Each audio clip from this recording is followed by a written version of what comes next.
الحمد للہ رب العالمین والصلاة والسلام علی سید الانبیاء والمرسلین اما بعد فاعوذ باللہ من الشیطان الرجیم بسم اللہ الرحمن الرحیم ان اللہ یأمر بالعدل والاحسان وایتاء ذی القربى وقال اللہ تبارک وتعالی وامرت لاعدل بینکم صدق اللہ العظیم اللہم صلی علی محمد وعلی آل محمد وبارک وسلم رب اشرح لی صدری ویسر لی امری واحلل عقدۃ من لسانی یفقہوا قولی واجعل لی وزیرا من اہلی آمین یا رب العالمین۔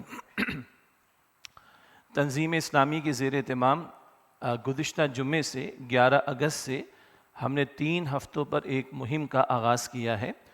بقائے پاکستان نفاذ عدل اسلام اس کا عنوان ہے۔ کچھ تفصیلات آپ کے سامنے آ چکی ہوں گی اور آئندہ بھی آتی رہیں گی۔ بنیادی طور پر ہمارا تجزیہ یہ ہے، اس ملک کو ہم نے مملکت خداداد پاکستان کو اسلام کے نام پر حاصل کیا، اور آج ہم بہت سارے مسائل میں گھرے ہوئے ہیں، اور مسائل ہیں کہ بڑھتے جا رہے ہیں، کم نہیں ہو رہے، اور ان کے ظاہری اسباب بہت ہیں، لیکن اصل سبب یہ ہے کہ جو اللہ تعالیٰ سے ہم نے وعدے کیے اور اللہ اور اس کے رسول علیہ السلام کے نام پر اس مملکت کو ہم نے حاصل کیا، ان وعدوں کی ہم نے تکمیل نہیں کی۔ کلمہ اوپر تھا پہلے، اور برادریاں، زبانیں، مسلک نیچے تھے، تو اسی کو پر رہنا چاہیے تھا، لیکن ایسا نہ ہوا، اور نتیجہ یہ نکلا کہ کلمے کے تقاضوں پر عمل درآمد یعنی شریعت کے نفاذ کی طرف پیش رفت نہ ہوئی، تو تعصبات اوپر آئے، اور 1971 میں ملک کے 2 حصے بھی ہو گئے۔ اگر اس کلمے کی طرف اور اس کے تقاضوں کی طرف پیش قدمی نہ ہو تو مسائل بڑھ سکتے ہیں، کم نہ ہوں گے۔ اس مملکت کا معاملہ علیحدہ ہے بقیہ 56-57 مسلم ممالک سے۔ ہمارا معاملہ وہی ہے کہ اپنی امت پر قیاس اقوام مغرب سے نہ کر، خاص ہے ترکیب میں قوم رسول ہاشمی صلی اللہ علیہ وسلم۔ دنیا میں 2 ارب کم و بیش کلمہ گو مسلمان ہیں، تو یہ مختلف ہیں بقیہ 5-6 ارب سے کم و بیش، اس سے کہ محمد مصطفیٰ صلی اللہ علیہ وسلم کے نام لیوا ان کا کلمہ پڑھتے ہیں۔ بالکل اسی طرح بقیہ 56 ممالک یا 57 مسلم ممالک سے ہم اس لیے علیحدہ ہیں کہ ہم نے مملکت کا نام رکھا تھا اسلامی جمہوریہ پاکستان۔ ہم نے طے کیا تھا کہ حاکمیت اللہ کی ہوگی، کتاب و سنت کی بالادستی ہوگی، مگر ہم نے کیا کیا ہم سب کو معلوم ہے۔ اسی سبق کی دہرائی مستقل مختلف پیرایوں میں ہم کراتے ہیں۔ بانی تنظیم اسلامی ڈاکٹر اسرار صاحب رحمۃ اللہ علیہ بھی شد و مت کے ساتھ اسی بات کو قوم کے سامنے رکھتے تھے، ہم بھی اسی کی کوشش کر رہے ہیں۔ تو یہ 3 ہفتوں پر مشتمل مہم ہے، 11 اگست سے لے کر 3 سپٹمبر تک انشاءاللہ، اور اس کے دوران میں خطابات جمعہ اور دیگر جو بھی سرگرمیاں ہیں وہ آپ کے سامنے ہیں اور آتی رہیں گی۔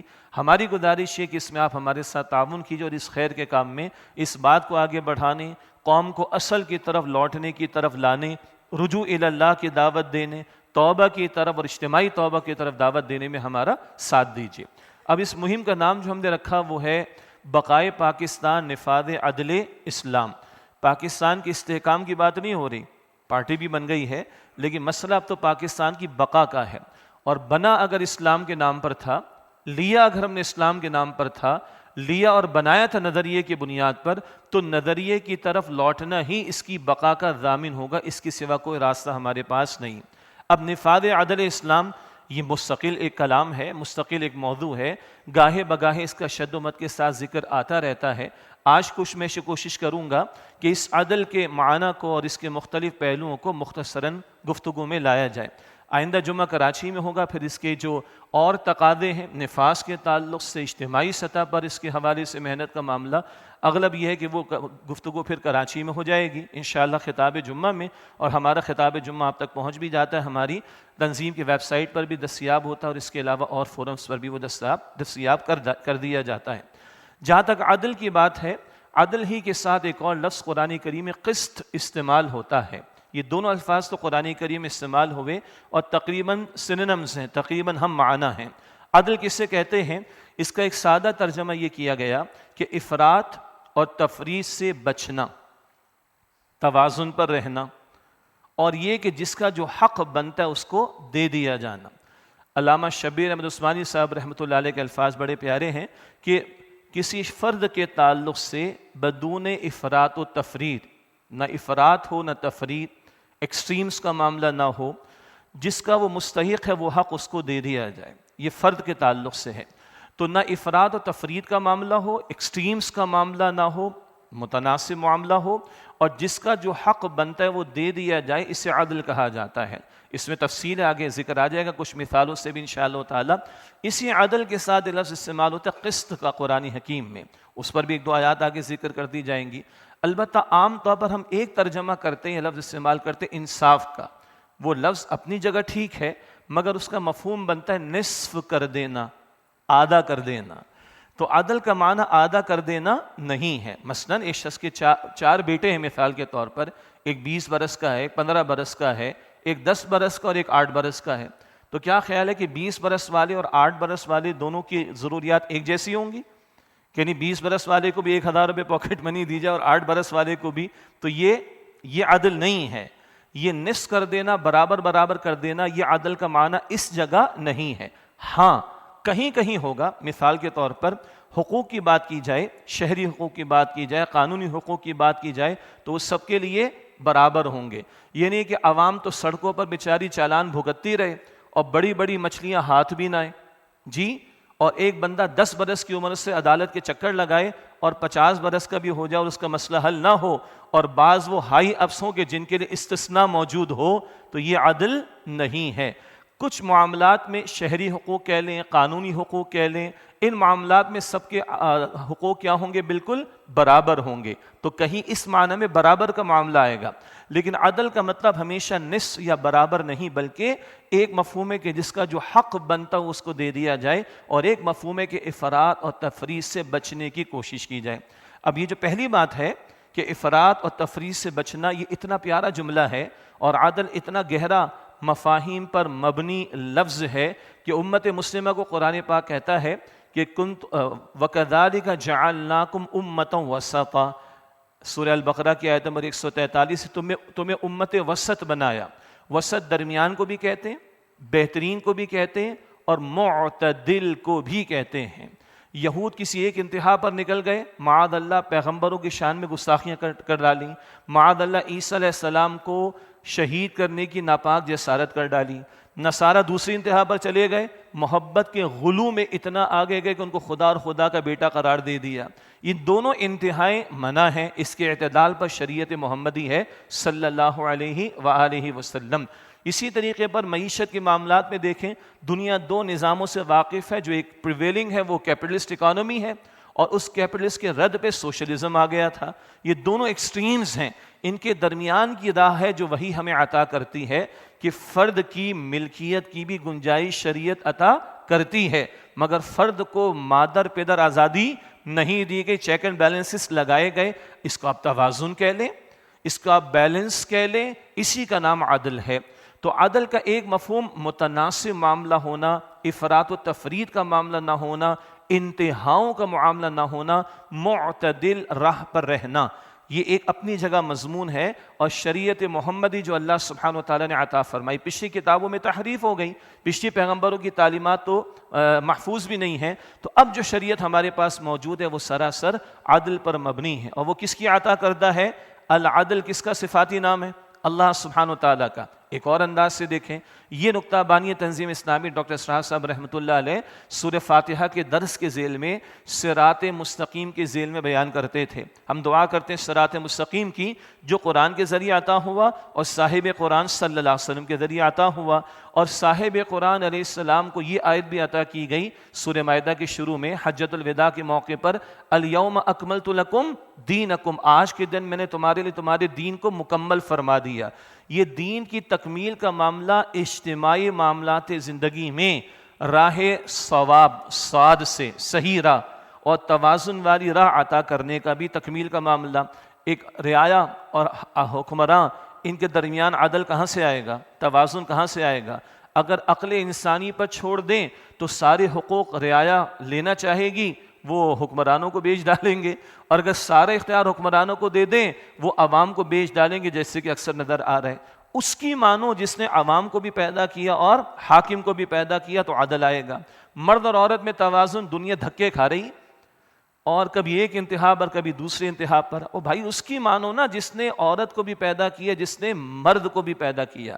آجر اور اجیر، امپلائر اور امپلائی میں کہاں توازن آئے گا؟ اگر سارے بزنس کمیونٹی کے لوگوں کو رائٹس دے دیں، وہ ظاہری بات ہے ملازمین کو ٹکا دینے کو تیار نہ ہو، اور ساری ٹریڈ یونینز کو سارے اختیار دے دیں، وہ ساری فیکٹریاں بیچ کر کھا جائیں گے۔ اس کی مانو جس نے امپلائر کو بھی پیدا کیا اور امپلائی کو بھی پیدا کیا۔ تو یہ عدل اجتماعی معاملات میں، عوام اور حکمرانوں کے درمیان، یہ عدل عورت اور مرد کے درمیان، یہ عدل آجیر اور اجیر کے درمیان، یہ بڑے سینسیٹیو اور گھمبیر مسائل ہیں، اور یہاں تکمیل دین سے اللہ تعالیٰ نے وہ توازن عطا کیا جو خالق ہے عوام کا بھی، حکمراں کا بھی، مرد کا بھی، عورت کا بھی، آجر کا بھی اور اجیر کا بھی۔ تو اگر اس عدل کو امت کے اعتبار سے کھولیں، دین محمدی صلی اللہ علیہ وسلم کی تعلیم کے اعتبار سے کھولیں، تو افراط اور تفریط کے دھکوں سے بچا کر راہ ثواب اور توازن کی راہ اور جسٹس کی راہ، بیلنس کی راہ ہے جو اللہ تعالیٰ کی شریعت عطا کرتی ہے۔ تو ہم جب اگر کہہ رہے ہیں نفاذ عدل اسلام، تو اس سے مراد صرف کسی ایک گوشے میں عدل کی بات نہیں، یہ آل انکلوسیو معاملہ ہے۔ اسلام کیا ہے؟ مکمل ضابطہ حیات ہے، اور وہاں سے عدل نہیں ملے گا تو کہاں سے ملے گا؟ اچھا، اگلی بات، اس عدل کے تعلق سے ایک بڑی سادہ تعریف یہ کی گئی ہے جو اشارتاً بات آ گئی، وضع الشیء فی محلہ، ہر شے کو اس کے مقام پر رکھنا، جو بھی شے ہو اس کے مقام پر رکھنا۔ اگر خالق کائنات کے ساتھ بندہ معاملہ کر رہا ہے تو خالق کو خالق کی حیثیت میں رکھ کر مانے اور اس کی مانے، یہ نہیں کہ خالق کو معاذ اللہ مخلوق پر قیاس کر کے اس کے ساتھ کمزوریاں وابستہ کری، شرک کا رویہ ہو جائے گا۔ ہر شے کو اس کے مقام پر رکھا جائے۔ انبیاء علیہ السلام اللہ کے چنے ہوئے بندے، مگر وہ بندے ہیں۔ نصارہ نے گڑبڑ کیا کی، خدا کا درجہ دے دیا عیسیٰ علیہ السلام کو، معاذ اللہ، یہ گڑبڑ ہے۔ تو وضع الشیء فی محلی، ہر شے کو اس کے مقام پر رکھنا، یہ عدل ہے۔ یہ خالق کے ساتھ معاملات میں بھی ہوگا۔ کیا مطلب؟ اللہ کو اپنا معبود حقیقی ماننا، اللہ ہی پر توکل کرنا، اللہ کو حاکم حقیقی ماننا، اللہ کو نفع نقصان کا اختیار رکھنے، کل اختیار رکھنے والا ماننا، اللہ ہی کو اپنا محبوب اور مطلوب اصلی بنانا، وغیرہ وغیرہ۔ یہ اللہ کے ساتھ عدل کا معاملہ۔ مخلوق کو مخلوق کی سطح پر رکھنا، خالق کا درجہ نہ رکھنا۔ وہ توقع جو خالق سے ہونی چاہیے معاذ اللہ مخلوق سے نہ ہو۔ کڑوی سی بات ہے، پہلے بھی ذکر کی جا چکی، بزنس کمیونٹی کے بعض لوگ ہیں اپنے پروڈکٹ کو بیچنے کے لیے عورت کو دکھاتے ہیں، اور کس انداز سے دکھاتے ہیں؟ شرم سے نگاہیں جھک جاتی ہیں۔ تو کیا اس بات پر یقین ہے کہ عورت کو دکھائیں گے تو پروڈکٹ بکے گا؟ تو اللہ کے در ہے، پھر کس رزاقیت اللہ کی اس پر اعتماد رہا؟ پھر تو بھائی ہر شے کو اس کے مقام پر رکھنا۔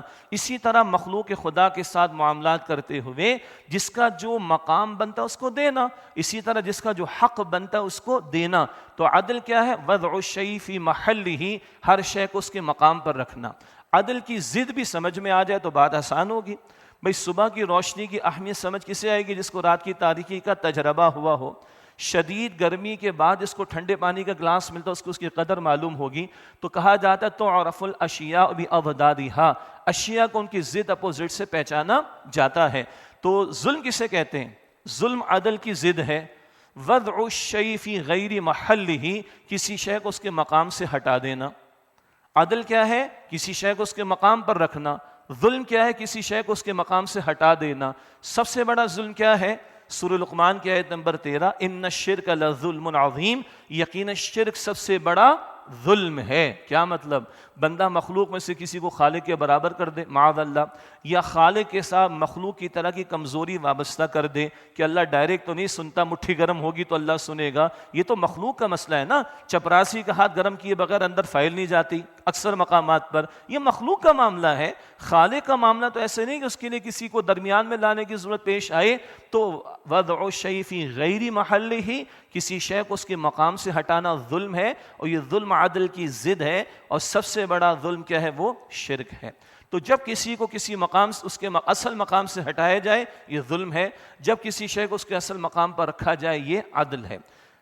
علم دلچسپی کے لیے قرآن حکیم میں کم و بیش کو 26 مقامات پر عدل کا ذکر آیا ہے، کم و بیش مختلف پیرایوں میں آیا ہے اور مختلف معاملات کے ذیل میں آیا۔ کبھی اگر ایک سے زائد بیویاں، میکسیمم 4 کی گنجائش، تو ان کے درمیان بھی عدل کی بات کی جاتی ہے۔ کبھی لکھت پڑھت کا معاملہ ہو قرض کا، تو گواہ بنانے اور کتابت کی تعلیم دی گئی. یہ لکھنا پڑھنا بھی قرض کے معاملے کا عدل کے ساتھ ہوگا. کبھی یہاں ذکر کیا جاتا ہے، کبھی کہا جاتا ہے کہ جب فیصلے کرو تو عدل کے ساتھ فیصلے کیا کرو. ان تحکموا بالعدل، لوگوں کے درمیان فیصلے کرو تو عدل کے ساتھ کیا کرو. کبھی اللہ تعالیٰ اپنی شان بیان کرتا ہے قائما بالقسط. قسط کا لفظ بھی ہم معنی کے طور پر آتا ہے.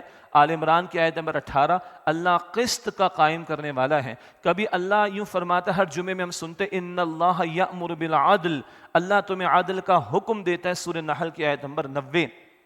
کبھی اللہ اپنے پیغمبروں کا انقلابی مشن بیان فرماتا ہے، سورہ حدید کی آیت نمبر 25 میں لقد ارسلنا رسولنا بالبینات وانزلنا معاہم الکتاب والمیزان لیقوم الناس بالقسط.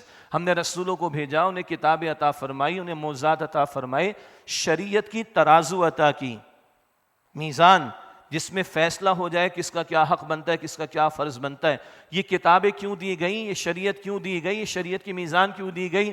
اس سے کہ پڑھ لیا جائے، چھاپ دیا جائے، کورسز کرا دیے جائیں، سرٹیفیکیشن ہو جائے، لائبریریز کو سجا دیا جائے، بہت زبردست آئی ٹی کی ریسورسز استعمال کر کے اس کو امپارٹ کر دیا جائے. بالکل صحیح، یہ سب بھی کرنے والا کام ہے. علم دین کا سیکھنا سکھانا بھی لازم ہے، اس کو مرتب کرنا بھی ضروری ہے، اس کو امپارٹ کرنا بھی ضروری ہے، اس کی نشر و اشاعت بھی لازم ہے. لیکن نہیں، صرف پڑھنا پڑھانا نہیں، صرف کتاب کا پہنچا دینا نہیں، کتاب کا پڑھا دینا نہیں، کتاب کا ڈیلیور کر دینا نہیں، شریعت سنا دینا نہیں. لیقوم الناس بالقسط، تاکہ انسانیت قسط پر، عدل پر قائم ہو جائے. یہ پیغمبروں کا انقلابی مشن ہے. اور جب پیغمبروں کے انقلابی مشن کی بات آ رہی ہے، بلکہ عجیب بات ہے، تفصیل کا تو موقع نہیں، اس قیام قسط کے لیے نظام اجتماعی میں عدل کا قیام ہو جائے، جسٹس کا قیام ہو جائے، بندوں کو بندوں کے حقوق ملیں، ہر شے کو اس کے مقام پر رکھا جائے، ہر فرد اپنے دائرے میں رہ کر اپنی ذمہ داری کو ادا کرے، ہر ایک اپنی، مجھے اجازت دیجیے گا، ہر ادارہ اپنی اوقات میں رہ کر اپنی ذمہ داریوں کو ادا کرے. اس سب کے لیے اللہ فرماتا ہم نے پیغمبروں کو بھیجا. اور اس قسط کے قیام کے لیے یہ ٹھنڈے پیٹوں معاملہ ہونے والا نہیں، یہ کول ماحول میں بیٹھ کر معاملہ ہونے والی نہیں. فرمایا وَأَنزَلْنَا الْحَدِيدَ، ہم نے لوہا بھی عطا کیا ہے، فِيهِ بَأْسٌ شَدِيدٌ، جس میں جنگ کی صلاحیت ہے. اگر عدل کی بات کریں تو بندوں کو بندوں کی غلامی سے نکال کر رب کی غلامی میں لانا، اس مقصد کے لیے اگر جنگ بھی کرنا پڑے تو اللہ کہتا ہم نے لوہا بھی پیدا کیا جس میں جنگ کی صلاحیت موجود ہے. بعض ظالم ہوتے ہیں نا، پوری قوم کو بیچ کھانے کو تیار ہوتے ہیں، فروغ کر دیتے ہیں، ان کے اپنے ذاتی مفادات ہوا کرتے ہیں جن کی پاسداری ان کا مطلوب اول ہوا کرتی ہے، اور وہ جو فیصلے کرے وہی عدل قرار پاتا ہے، وہی جسٹس قرار پاتا ہے. ایسے ظالم و جابروں کو اگر وہ باز نہیں آتے اور عدل میں رکاوٹ بنتے ہیں تو ان کا قلا قما کرنے کے لیے، تاکہ مخلوق خدا کو مخلوق کی غلامی سے نکال کر خالق کی غلامی میں لایا جائے، اللہ تعالیٰ جنگ کا بھی حکم دیتا ہے. یہ انقلابی انداز سے قرآن اور اللہ کے رسول علیہ السلام سے کہلوایا گیا. یہ سورہ شورا کی آیت نمبر 15 میں ہے، وَأُمِرْتُ لِأَعْدِلَ بَيْنَكُمْ، اور مجھے حکم دیا گیا میں تمہارے درمیان عدل کو قائم کروں. صرف عدل کے وعظ نہ کروں، خوبصورت میٹھی میٹھی باتیں نہ کروں، اچھے اچھے لیکچرز نہ دوں، قائم کر کے دکھاؤں. آگے 2-3 مثالیں ذکر کر دی جائیں گی انشاءاللہ تعالی. تو اللہ کی بھی شان قائما بالقسط، قسط کا قائم کرنے والا. اللہ اپنی شان سورہ رحمان میں بیان فرماتا ہے وَالسَّمَاءَ رَفَعَهَا وَوَضَعَ الْمِيزَانَ أَلَّا تَطْغَوْا فِي الْمِيزَانِ وَأَقِيمُوا الْوَزْنَ بِالْقِسْطِ وَلَا تُخْسِرُوا الْمِيزَانَ. اس کائنات کو اللہ نے قسط پر پیدا کیا، اس میں ترازو رکھ دی ہے. تم بھی معاملات کے اندر اس ترازو کے تقاضوں پر عمل کرنا، ڈنڈی نہ مارنا ترازو میں، ظلم نہ کرنا، زیادتی نہ کرنا، عدل کے تقاضے پورے کرنا. اور یہ جا بجا اللہ کی شان، اللہ کا فرمان، اللہ کے پیغمبروں کا مشن، امام الانبیاء محمد مصطفیٰ صلی اللہ علیہ وسلم کا مشن. اور اب اللہ ایمان والوں سے فرماتا ہے.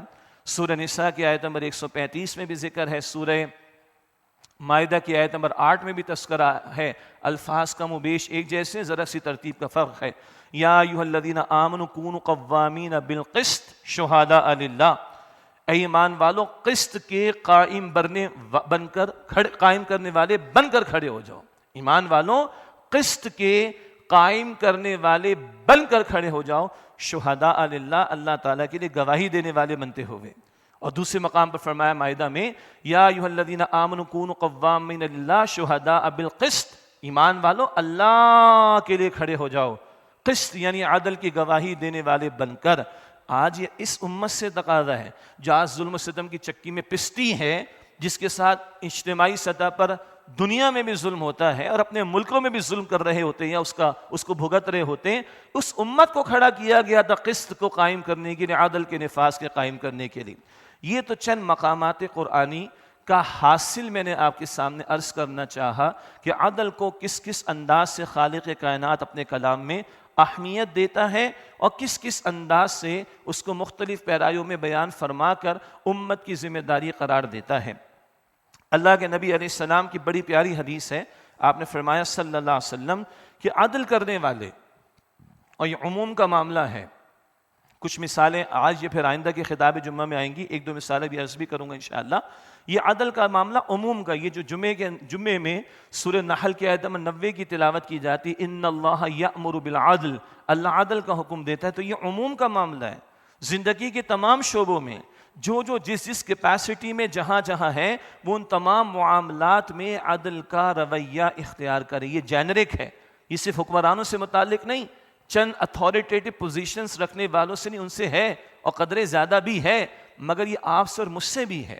ایک باپ سے بھی اس کا تقاضا ہے، ایک استاد سے بھی اس کا تقاضا ہے، ایک رشتہ دار سے بھی اس کا تقاضا ہے، ایک بڑے سے بھی اس کا تقاضا ہے، ایک چھوٹے سے بھی اس کا تقاضا ہے، ایک امیر سے بھی اس کا تقاضا ہے، ایک خطیب سے بھی اس کا تقاضا ہے، ایک مینٹور سے بھی اس کا تقاضا ہے، گنتے چلے جائیے۔ ہم جس پوزیشنز کے اندر ہیں وہاں کچھ لوگوں کے حقوق ہم سے متعلق جو ہمارے فرائض ہیں، تو کچھ جگہ یہ معاملات آتے ہیں، کچھ جگہ یہ حقوق آتے ہیں، کچھ جگہ فیصلے کرنا ہوتے ہیں۔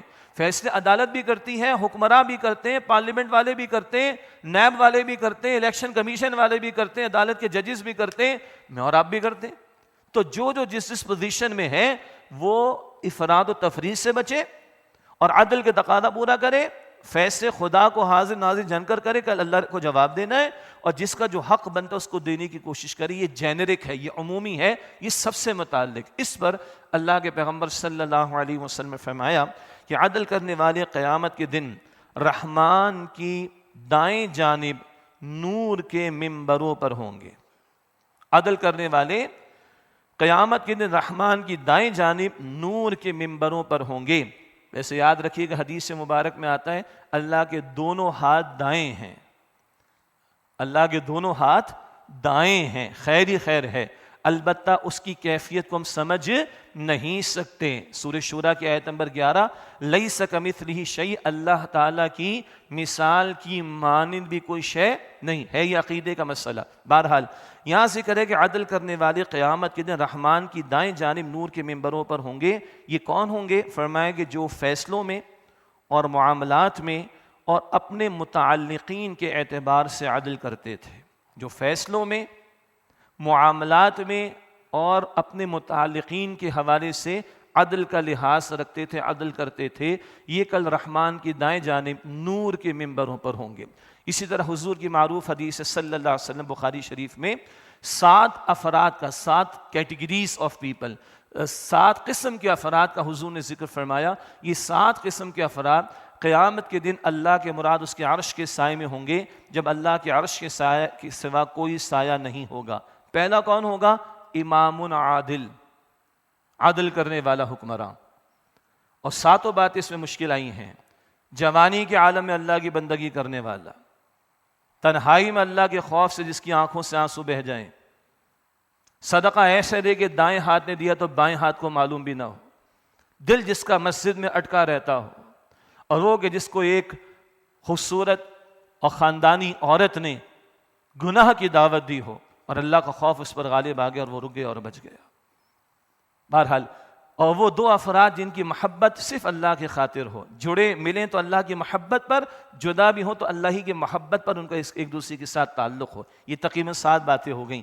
آسان بات نہیں، مجمع میں آنسو بہانا آسان ہے، تنہائی میں رونا مشکل ہے۔ کیا خیال ہے جی؟ اور ہماری نیکیوں کا اظہار نہ ہو، کچھ تو ہو جاتی ہیں، فرائض تو ہیں، لیکن بڑا پوشیدہ رکھنا آسان کام نہیں آج کل کے دور میں، جبکہ پوشیدہ معاملات بھی آج سارے پبلک ہو جاتے ہیں۔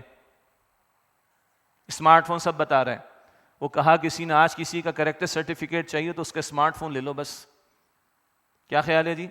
پہلے کریکٹر سرٹیفکیٹ اسکول سے لیا کرتے تھے نا, اب وہ کہتے اسمارٹ فون آ جائے فورنسک ہوگا, سب کچھ کریکٹر نکل کر آ جائے گا. اللہ ہم سب کی حفاظت فرمائے اور جو غلطیاں اللہ تعالیٰ پردے میں رکھ کر معاف فرما دے. بہرحال پہلا کون ہے؟ امام عادل, حکمراں ہو اور عدل کرنے والا آسان کام نہیں ہے. تو جنت کو آسانی سے ملے گی, اللہ کی آن لائن آرڈر پہ ملے گی, بیڈ روم میں بیٹھے بیٹھے ملے گی. اللہ اکبر. تو عدل کرنے والوں کے لیے بشارتیں بھی قیامت کے دن کے تعلق سے حضور نے عطا فرمائی صلی اللہ علیہ وسلم. 2-4 واقعہ بس, اتنا ہی وقت ہے, باقی کس کس سطح کا عدل اگر وقت ہوا تو پھر وہ آئندہ جمعے کراچی کی خطاب جمعہ میں ہو جائے گا. قانونی سطح کا عدل, عدالتی امور میں عدل, اپنی ذات کے ساتھ عدل,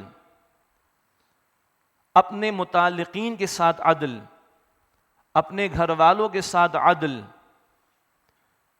معاشی سطح کا عدل, معاشرتی سطح کا عدل, عائلی زندگی فیملی لائف, بالخصوص جب کسی کی 1 سے زائد بیویاں ہوں عدل, اولاد میں عدل. اللہ اکبر.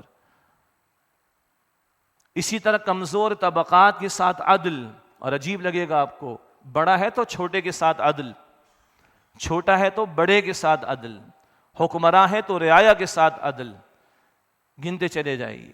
اور عدل اس معنی میں بھی کہ معیار ایک ہو, یعنی کہ اپنے لیے ہم وکیل بنتے رہیں, اپنی 100 غلطیوں کے لیے بھی 1000 بہانے پیش کریں, اور دوسروں کے لیے کیا بن جائیں؟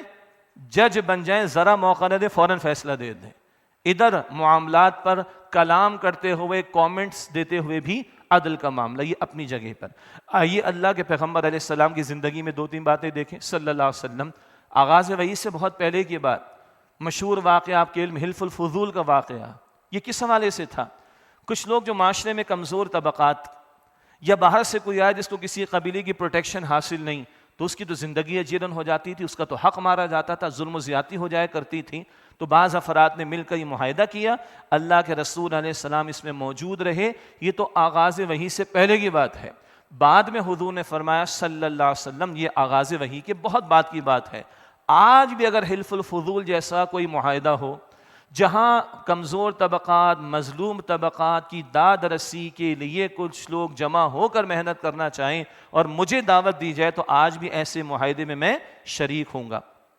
اسی طریقے پر مشہور واقعہ اللہ کے رسول علیہ السلام کی زندگی میں ایک منافق اور ایک یہودی کا مقدمہ پیش ہو گیا. سورہ نساء میں اس کے تعلق سے رہنمائی بھی عطا ہو گئی. اللہ کا رسول نے جب شواہد سامنے آ گئے, یہودی کے حق میں فیصلہ دیا. یہ نہیں کہ یہ تو کافر ہے, یہ نہیں کہ یہود تو اسلام کے ماننے والوں کے سب سے بڑے دشمن ہے, سورۃ المائدہ کی آیت نمبر 82 کے مطابق نہیں, عدل کے مطابق حق اس کا تھا. رسول اللہ علیہ السلام نے اس یہودی کے حق میں فیصلہ دیا.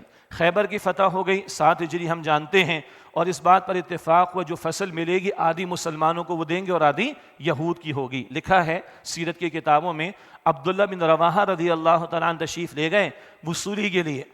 فصل تیار, فصل کاٹ لی گئی, 2 حصے ہوئے. تو یہ نہیں کہ بس یہ میرا حصہ میں لے کے جا رہا ہوں, یہ ہمارا حصہ مسلمانوں کا نہیں. یہ 2 حصے کرنے کے بعد آدھا آدھا یہود کو آپشن دیا, جو حصہ چاہو لے لو. وہ ادھر ہی گڑ گئے یہود. یہ عدل ان لوگوں کا, یہ عدل کے جو زمین و آسمان کو تھامے ہوئے ہے, یہ عدل محمد مصطفیٰ کے غلام نے کر کے دکھایا صلی اللہ علیہ وسلم ورضی اللہ تعالی عنہ. یہ خیبر کے تعلق سے. اگلا واقعہ تو بہت معروف ہے کہ ایک فاطمہ نامی عورت نے چوری کی, بڑے خاندان سے تھیں, بڑے چہیتے صحابی اسامہ رضی اللہ تعالیٰ عنہ کے ذریعے سفارش کروائی گئی. سفارش پہنچی تو رسول اللہ علیہ السلام کا چہرہ سرخ ہو گیا. رسول اللہ کی مسکراہٹوں کا ذکر تو بہت آتا ہے, کوئی شک نہیں, یہ ذکر بھی ملتا ہے سب سے مسکراتا چہرہ رسول اللہ کا تھا, کوئی شک نہیں صلی اللہ علیہ وسلم. یہ بھی تو بتاؤ جب اللہ کا حکم ٹوٹا تو سب سے بڑھ کر غصہ کس کو آتا؟